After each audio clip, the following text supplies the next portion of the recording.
Alors bonjour à toutes et à tous, je suis ravie d'être avec vous. Smile est un sponsor de l'événement et on a du coup un track pour venir vous présenter des sujets. On a fait le choix de vous présenter notre stratégie autour du numérique responsable. Alors pour démarrer, parce que je reconnais des visages et j'en connais certains d'entre vous, mais tout le monde ne me connaît pas. Et donc, j'ai plusieurs casquettes et par rapport au sujet dont on va parler, c'est intéressant que vous situez ces différentes casquettes. Donc, la première, c'est évidemment, je suis du groupe Smile. Je suis membre du COMEX et j'ai en charge au niveau du COMEX du groupe Smile de la stratégie sur le numérique responsable. Je fais partie du groupe Smile depuis 1 an. Mon entreprise, elle a été rachetée par le groupe Smile en fin d'année dernière. L'entreprise que j'ai créée s'appelle Alterway. C'est une entreprise que j'ai co-créée il y a maintenant 16 ans, qui est une entreprise qui est spécialisée dans l'open source. Et je continue à diriger dans ce rapprochement avec le groupe Smile. Par ailleurs, donc ça sont mes casquettes, on va dire, professionnelles. J'ai des casquettes également du monde associatif. Je suis engagée dans l'organisation professionnelle Numéum. Alors, je pense que vous ne connaissez pas tous Numéum, mais certainement, vous connaissez Syntec Numérique. Est-ce que il y en a pour qui Syntec Numérique, ça ne veut rien dire? C'est pas gentil. Bon, juste en quelques mots, Syntec Numérique, donc maintenant ça s'appelle Numéum depuis l'année dernière. C'est l'organisation professionnelle des acteurs du numérique, plutôt software. Donc vous avez les éditeurs, les sociétés de conseil en technologie, tout ce qu'on appelle anciennement SS2I, les ESN, et tous les acteurs dits plateformes. Donc Numéum, ça rassemble tous les acteurs du logiciel, pas forcément open source, mais vous avez beaucoup d'acteurs open source au sein de Numéum. Et d'ailleurs, vous avez une commission qui est dédiée à l'open source. Et au sein de Numéum, je suis au conseil d'administration depuis maintenant un petit moment et au COMEX. Et là aussi, je porte la stratégie numérique responsable, du coup, pour tous les acteurs de la profession en France. Et puis, dernière casquette plutôt associative, qui est plutôt là sur l'ancrage open source, je suis la présidente de l'Open CIO Summit. On a lancé il y a longtemps, c'est marqué depuis 14 ans, on a démarré en 2009. À l'époque, l'open source expérience n'existait pas, ça s'appelait Solution Linux. Entre-temps, il y a eu plein de changements et aujourd'hui, ça s'appelle l'Open Source Experience. Et on a lancé un événement qui est dédié aux décideurs sur les sujets d'open source. Et donc, je vous parle de ça parce que juste après cette conférence, dans l'heure qui suivra, à 16h démarre l'Open CIO Summit de l'édition 2022. 3 interventions qui auront lieu à l'Open CIO Summit, dont 2 qui concernent le numérique responsable. Et je vous invite à venir écouter en fait ces 2 conférences. Elles vont être très très intéressantes. Elles intègrent en fait une dimension décideur au niveau de l'informatique. Alors, quelques mots avant qu'on enchaîne vraiment sur le sujet, qui est le cœur de sujet, qui est la stratégie numérique responsable du groupe Smile. Peut-être resituer le groupe Smile. Donc aujourd'hui, c'est le premier acteur en Europe, la première entreprise de services numériques spécialisée en open source en Europe. Et donc, on doit être fiers de ça parce que c'est une boîte française et qui aujourd'hui a un leadership au niveau européen. C'est à peu près 2000 collaborateurs, un peu plus de 140 millions d'euros de chiffre d'affaires en 2021. Et c'est une vingtaine d'agences, vous le voyez en fait là, en France et à l'international, avec une très grosse présence européenne et avec un petit peu de présence au Maroc. Donc à la fois des sites qui sont plutôt d'offshore, Maroc et Ukraine. On fait un petit peu de business sur ces territoires, mais c'est plutôt quand même de l'offshore. Vous voyez, une grosse présence en Ukraine. Donc cette année a été une année pour nous particulièrement pleine d'émotions, puisqu'on a quand même 300 personnes aujourd'hui en Ukraine. Et puis le reste, vous voyez, qui est sur une grosse partie en France. Sur à peu près les 2000 collaborateurs, vous avez à peu près 1200 qui sont en France. Le reste est à l'international. Donc une entreprise qui est en pleine croissance et qui a une stratégie de marque sur les dernières années, qui ont racheté des entreprises, et avec une stratégie de marque, donc pas avec une stratégie d'absorption, d'intégration forte, mais une stratégie où chacune des marques porte à un moment donné une compétence, un métier, un savoir-faire. Donc NeoPixel, qui est l'entité du marque qui porte tous les sujets autour de la mobilité. Vous avez Sensio Lab, qui est très connu puisque c'est le créateur de Symfony.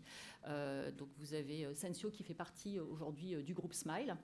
UX République, qui est une entreprise qui a rejoint le groupe Smile en 2021, comme Alterway. UX République est spécialisé sur tout ce qui est consulting autour de l'UX, l'UI. Alterway, qui est du coup a rejoint fin octobre 2021 le groupe Smile et qui, depuis ce rapprochement, est concentré sur toutes les activités infrastructure pour le groupe, tout ce qui est autour du cloud, tout ce qui est autour du DevOps. Creative Style, qui nous a rejoint cette année, qui est une entreprise allemande et qui est spécialisée dans l'e-commerce, mid-market. Et puis Synotis, qui est la toute dernière, qui nous a rejoint il y a quelques semaines de cela et qui est spécialisée dans la data. Une entreprise qui est en pleine croissance, qui a une stratégie entrepreneuriale dans l'open source. C'est un modèle qui est intéressant à suivre. Et si certains d'entre vous sont en recherche active pour un nouvel employeur, je vous invite à venir nous voir tout à l'heure sur notre stand D21 pour qu'on puisse discuter. Alors, peut-être donner une définition de ce qu'est le numérique responsable selon le groupe Smile. C'est un numérique qui s'inscrit dans une trajectoire d'impact positif, bien évidemment sur le plan économique, on est une entreprise, mais également sur le plan social, sociétal et environnemental.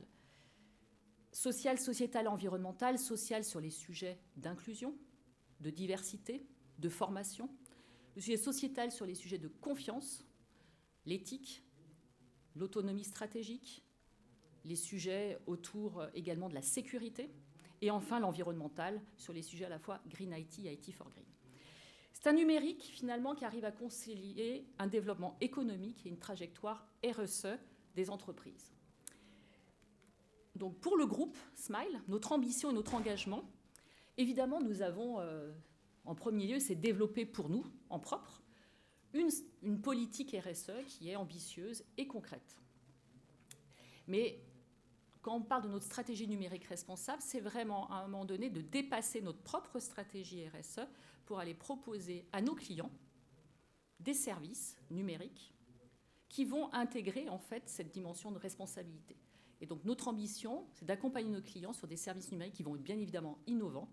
C'est une marque très forte de l'open source, l'innovation, performant, parce que nos clients ont besoin de performance et de responsabilité. Et l'objectif, c'est de pouvoir les accompagner autour de ces trois axes pour qu'ils relèvent les défis à venir. Tout à chacun, nous avons aujourd'hui à relever les défis de transition dans lesquels nous vivons, que ce soit évidemment sur le plan économique, mais social, sociétal et environnemental. Alors, nous avons constitué pour le groupe Smile notre approche en 5 axes. L'autonomie stratégique, c'est on va dire, un marqueur fort du groupe. Une des briques essentielles du groupe, vous l'avez compris, c'est l'open source. On est un spécialiste de l'open source. Et donc, dans l'approche qu'on a auprès de nos clients, c'est vraiment d'essayer de donner la préférence aux solutions open source, avec quand même une approche qui est très communautaire.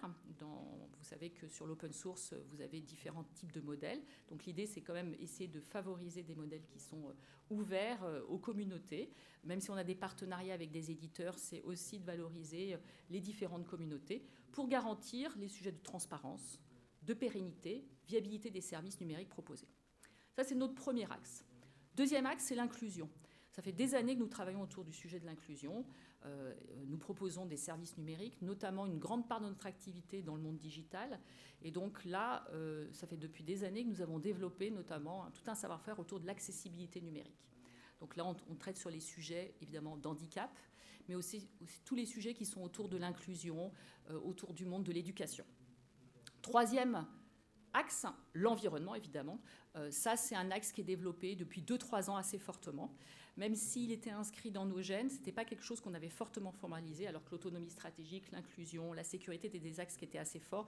L'environnement est quelque chose de plus récent, en fait, en termes de formalisation d'offres. Et là, évidemment, c'est de respecter les grands principes du Green IT. Je vais venir un peu dessus détailler, puisqu'on a plusieurs briques sur ces grands principes du Green IT. La sécurité, souvent, quand on parle de numérique responsable, on le réduit au sujet d'éco-responsabilité. Souvent, on l'associe à l'environnement. Mais je voulais bien dire en fait que ça intègre d'autres pans, le sujet d'inclusion et de confiance. Et la sécurité, c'est un axe très fort. D'ailleurs, tout à l'heure à l'Open CIO Summit, notre première table ronde, c'est comment réagissent aujourd'hui les communautés open source face aux défis du green et du secure by design. La sécurité, c'est un sujet hot topic aujourd'hui pour toutes les entreprises. Et ce sujet de la sécurité, c'est à la fois respecter les données personnelles, tout ce qui est autour de la privacy, et puis évidemment autour de la cybersécurité. Et puis le dernier axe qu'on a mis, puisque là on est sur des sujets où finalement on propose des solutions numériques qui font leur part sur le sujet d'engagement responsable, mais c'est aussi un numérique qui doit se mettre au service des transitions, et c'est la Tech for Good, où là on va proposer en fait toutes les solutions, toutes nos offres qui vont permettre à nos clients chacun sur leur domaine, leur marché, d'être en capacité de pouvoir répondre à leurs challenges propres de leur RSE. Alors, aujourd'hui, le groupe Smile, vous l'avez vu, c'est un groupe qui est une grosse ETI aujourd'hui. On est présent sur différents segments de IT. Et l'objectif, c'est vraiment de décliner cette approche de numérique responsable sur toutes les strates de nos offres. Ce n'est pas une offre en tant que telle. L'idée, c'est de pouvoir la déployer sur notre existant. Et donc, vous voyez qu'en fait, on a la première brique, on a une offre autour de l'embedded et l'IoT, quelque chose d'assez spécifique, qui est un marqueur fort au niveau de l'ADN du groupe Smile. On est peu d'entreprises aujourd'hui, d'ailleurs, à avoir cet axe sur l'embedded et l'IoT. D'ailleurs, c'est assez intéressant pour nous. Le salon aujourd'hui qui nous réunit, c'est un salon à la fois spécialisé dans l'open source, mais vous avez à côté le CIDO qui est sur ces sujets en fait d'embarquer et d'IoT. Et pour nous, c'est un positionnement qui est vraiment intéressant parce qu'on couvre ces deux domaines. Donc, premier axe, l'embedded et l'IoT. Là, il y a tout un travail. Il y a un gros travail sur l'éco-conception autour de ces activités d'embarquer, d'IoT. Un travail de réflexion sur l'allongement de la durée de vie des équipements. Low-tech, donc il y a un vrai sujet autour du numérique responsable sur l'embedded et l'IoT. L'infra, je vous dis que c'était Alterway, c'est l'entreprise que moi je pilote au sein du groupe Smile. Évidemment, au niveau de l'infra, on couvre les sujets d'autonomie stratégique, de sécurité, les sujets autour évidemment du Green IT. On a développé une offre spécifique GreenOps, comment on optimise notre empreinte environnementale dans le cloud. Tout ce qui est business apps, ce sont les applications métiers, donc à la fois des applications du développement spécifique, mais aussi tout ce qui est autour des ERP. Si vous faites un petit tour du salon, là, Open Source Excellence, vous verrez qu'il y a pas mal de solutions ERP, open source. Là aussi, au niveau de l'applicatif, il y a tout un tas de bonnes pratiques autour des différents axes que j'ai cités tout à l'heure. Et puis enfin, la grosse activité du groupe Smile, qui est l'activité digitale, où là, on développe des sites Internet qui sont soit des sites de marque, soit des sites e-commerce, des extranets, des applications mobiles. Et là, pareil, tout un travail sur le numérique responsable. Donc, notre objectif, vous l'avez compris, c'est vraiment de déployer pas une offre numérique responsable, mais que le numérique responsable soit une surcouche de l'ensemble de nos offres. Alors, nous avons des atouts différenciants depuis de longues dates. On n'est pas parti de rien. Même si cette stratégie numérique responsable, cette formalisation de cette stratégie est plutôt récente. D'abord, nous avons une politique RSE qui est existante depuis un moment. Donc, on est certifié EcoVadis. Donc, ça fait de longue date qu'on a une politique très concrète en termes de responsabilité sociétale entreprise. Et puis, on a des briques. Vous l'avez compris, l'open source est une brique essentielle de notre stratégie numérique responsable. On est très présent sur la partie green ça fait depuis un petit moment en fait qu'on développe des offres, qu'on a teinté toutes nos offres sur la partie éco-conception. Et puis, je vous l'ai dit, dans les infras, là, on a développé tout un savoir-faire. Cette année, c'est une nouvelle offre sur la partie GreenOps. Donc, pour ceux que ça intéresse, juste à la sortie, vous pouvez taguer. Il y a des livres verts que nous avons sortis. Un sur l'éco-conception dans le monde de l'embarqué. Et puis, on a 2 livres verts sur le GreenOps. Un qui est dédié au monde d'AWS et un autre qui est dédié au monde Azure. L'accessibilité, on est présent sur ce marché depuis 10 ans. D'ailleurs, on a aujourd'hui le marché interministériel sur l'accessibilité. Donc, on est très présent sur ce sujet-là et on essaye systématiquement de proposer de l'accessibilité sur l'ensemble de nos développements. Alors, parfois, des clients le prennent, parfois non, mais systématiquement, on pousse aujourd'hui cette offre et ça fait depuis 10 ans qu'on travaille sur le référentiel RG2A. Et puis, la sécurité, c'est aussi un axe très fort. On ne peut pas aujourd'hui proposer à nos clients des solutions, des services numériques qui n'intègrent pas cette dimension. Et sur la sécurité, on a fait un très gros travail engagé maintenant depuis plusieurs années autour de certification. On est certifié ISO 27001. Alors sur notre périmètre infra, et on est en train de certifier ISO 27001, donc qui est la certification sur la partie sécurité, sur nos centres de service. Alors, je voulais un peu éclairer un peu la gouvernance qu'on a voulu mettre en place pour qu'il reste 5 minutes. Ça marche. Donc, pour qu'on ait à un moment donné une politique, une stratégie qui soit puissante et impactante. Parce que quand on travaille sur ces sujets-là, c'est qu'on porte au fond de soi des convictions fortes et on veut à un moment donné engager fortement son entreprise dans une transformation. Alors déjà, le premier point, c'est que c'est un pilotage au niveau du COMEX. Donc je vous l'ai dit tout à l'heure en introduction, moi je suis membre du COMEX et c'est moi qui porte pour le groupe Smile la stratégie sur le numérique responsable. Donc c'est un pilotage qui est au plus haut niveau de l'entreprise et nos investisseurs, qui sont des fonds, sont aussi mobilisés sur ces sujets-là. Ils sont moteurs de cette stratégie. Ensuite, parce qu'il faut à un moment donné une réalité très opérationnelle, on a constitué un groupe de travail qui est transverse à toutes les entités du groupe et à toutes les géographies du groupe. C'est-à-dire qu'il y a un représentant dans ce groupe de travail de toutes les personnes, de toutes les offres et de toutes les géographies. Ça représente aujourd'hui 12 personnes et ce groupe de travail définit la feuille de route très opérationnelle et s'assure du bon déploiement au niveau en fait, du groupe. Évidemment, un point essentiel, ce que nous faisons sur le numérique responsable, c'est finalement proposer à nos clients des services numériques qui vont cocher leur case de leur politique RSE.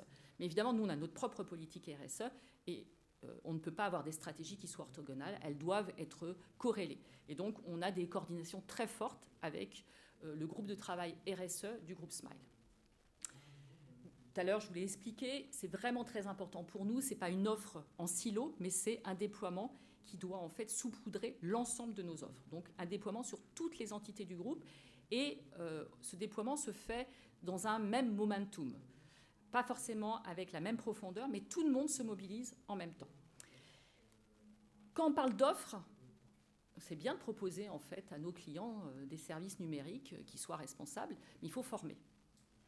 Évidemment, vous l'avez vu, 2000 personnes du groupe SAIL, tout le monde n'est pas formé au numérique responsable. Et donc, on a engagé une politique de formation très ambitieuse qui a commencé là, à la rentrée, avec une première brique qui a été en fait de développer une culture générale commune. Et donc, on a développé en interne un questionnaire qui délivre un badge et qui permet à ce que toute l'entreprise comprenne une même culture générale sur le numérique responsable et sur l'ensemble des volets du numérique responsable. Donc, on espère que d'ici quelques mois, on aura 2000 personnes qui auront le badge numérique responsable. Donc ça, on a engagé ça. À côté de ça, évidemment, ça, c'est la culture générale commune. Puis après, il faut développer des parcours d'excellence spécifiques. On va développer des parcours sur l'accessibilité numérique, des parcours sur la sécurité, des parcours sur l'éco-conception, des parcours sur l'infra-GreenOps. Là, par exemple, GreenOps, c'est quelque chose qu'on a lancé en début d'année. On a aujourd'hui un peu moins de 100 personnes certifiées dans le groupe sur la partie GreenOps. On a, je pense, une vingtaine de personnes sur l'accessibilité numérique. Donc, on a tout un plan de formation qui peut délivrer des certifications internes et qui peut aller jusqu'à la certification externe. Il y a des certifications de marché. Il y a une certification de marché très reconnue sur l'accessibilité. L'objectif, c'est qu'on aura du bronze, du silver, du gold et la certification de marché. On a tout un programme de sensibilisation également aux enjeux, notamment là sur le domaine environnemental. Évidemment, vous l'avez compris, je suis très engagée sur ces sujets-là. J'ai oublié de vous dire en introduction, mais je suis à l'initiative du projet Planète Tech Care, qui est un projet en fait, qui aujourd'hui rassemble plus de 700 signataires. Il y a une cinquantaine d'associations qui sont dans le dispositif. Évidemment, le groupe Smile a été un des premiers signataires de Planète Tech Care. Et quand vous êtes dans le dispositif, je vous le dis parce que vous pouvez tous rentrer dans cette communauté Planète Tech Care, elle est gratuite. Vous avez accès tous les mois à des ateliers sur le sujet numérique et environnement. Et donc, la fresque du numérique est un des partenaires de Planète Tech Care. Et nous avons bénéficié, au travers de Planète Tech Care, d'un atelier gratuitement. Et ça a permis de former tout un tas de personnes au sein du groupe Smile sur les sujets, les enjeux du numérique et de l'environnement. Donc, tout un tas d'événements internes aussi. On a organisé, par exemple, en mai, le mois du Green, où on a fait des jeux, mais également de la sensibilisation, des formations autour de cette thématique, en fait, du Green IT. Des publications et des contributions. Je vous ai dit, on a produit en fait des livres verts, mais également un certain nombre de talks dans un peu partout en France et dans différents événements. Là, on a une dizaine de prises de parole à l'Open Source Experience. Je pense qu'il y en a pour moitié qui concernent le numérique responsable. Et puis évidemment, au bout du bout, c'est sensibiliser nos clients, même quand ils ne nous demandent pas une démarche de numérique responsable, systématiquement, on le met dans nos propositions. Et c'est fini. Donc voilà, pour ceux qui intéressent pour les talks, il y en a à venir. Pour ceux qui sont vraiment très geeks, très, très techniques, il y en a une là qui est à 16h20 sur le GreenOps, par Hervé Leclerc, qui est notre CTO. Vous voyez ici les petits livrables et je vous invite du coup à les télécharger. C'est gratuit. Il y a le Green by Design qui est sur la partie embarquée et les deux sujets dont je vous parlais. Et voilà, pour finir, si vous voulez en savoir plus, vous pouvez nous retrouver. On a un stand qui est le stand D21. Vous ne pouvez pas le louper parce qu'il est quand même très green. Et puis également, on sera présent les 1er et 2 décembre au Green Tech Forum, qui est là le grand rendez-vous sur le sujet du numérique et environnement. Pour ceux vraiment qui sont sur cette thématique, je vous invite à y aller. Il y aura énormément de conférences très intéressantes. Et puis je vous ai laissé mon adresse email si vous avez envie qu'on échange plus tard. Voilà, merci beaucoup.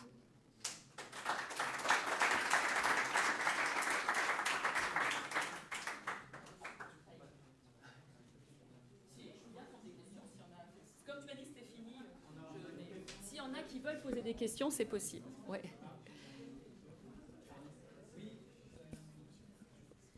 D'un côté, bravo, évidemment, et de l'autre, je suis en train de dire où suis-je de Granulato.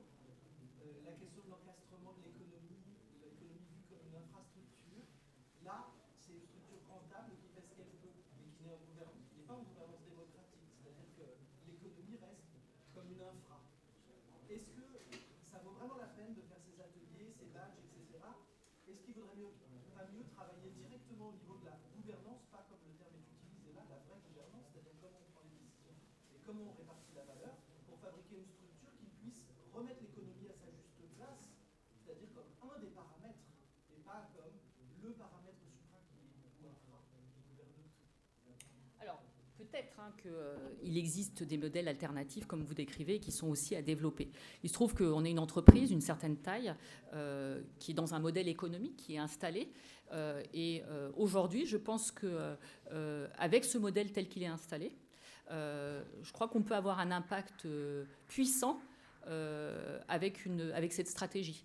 Je ne dis pas que c'est la seule et je pense que certainement il existe d'autres modèles intéressants à développer. Mais en tout cas, par rapport à notre ADN actuel, on est un acteur très engagé sur les sujets depuis maintenant. SMAL existe depuis 30 ans, Alter existe depuis 16 ans. On est très engagé sur ces sujets d'open source, d'éthique, de transparence, d'intelligence collective, de partage de la valeur quand vous êtes sur l'open source. Et je crois qu'avec notre ADN, on est en capacité d'aller bien au-delà, de proposer des choses. On a de nombreux clients. On a des clients, des grands comptes, et je pense qu'on peut avoir un impact réel en proposant systématiquement du numérique responsable à nos clients. Mais ce n'est pas le seul modèle. Oui. J'ai une question concernant la quantification de toutes ces pratiques de Green Native. Est-ce que vous avez déjà comparé, en plus chez l'un de vos clients, l'impact de ces mesures-là sur leur système? Alors oui. Aujourd'hui, par exemple, alors pas surtout, parce que d'abord, c'est une stratégie qui est plutôt quand même récente, d'accord. Mais si on prend par exemple sur l'impact environnemental, mais je pourrais parler des sujets d'inclusion, mais si je prends le sujet environnemental, aujourd'hui sur les infras, on infogère sur nos propres infrastructures, donc sur du cloud privé. On infogère un certain nombre de plateformes et on est capable aujourd'hui de leur restituer leur empreinte carbone plateforme par plateforme. Donc on est capable de leur restituer un indicateur qui vaut ce qu'il vaut aujourd'hui. On sait que la mesure de l'empreinte environnementale d'un service numérique est quelque chose qui n'est pas encore totalement sec, mais on est capable, par exemple, sur des infras, de donner une restitution d'une empreinte carbone. Alors, sur la partie d'infogérance sur des clouds publics, on est capable de le faire, mais avec un peu plus d'approximation. Voilà. Sur la quantification, il y a une conférence demain matin. Alors, sur la quantification, en plus, il y a demain, et puis tout à l'heure à l'Open CIO Summit, il y a Boavista qui vient en fait qui présente en fait un framework open source qui permet d'évaluer l'empreinte environnementale d'infrastructures et de services numériques. Donc un framework qui est en open source. Tout à l'heure, ça sera entre 16h et 18h30. Donc oui, on essaye de mesurer, parce que si on ne mesure pas, on ne peut pas en fait, être sûr de l'impact qu'on a. Voilà. Merci beaucoup.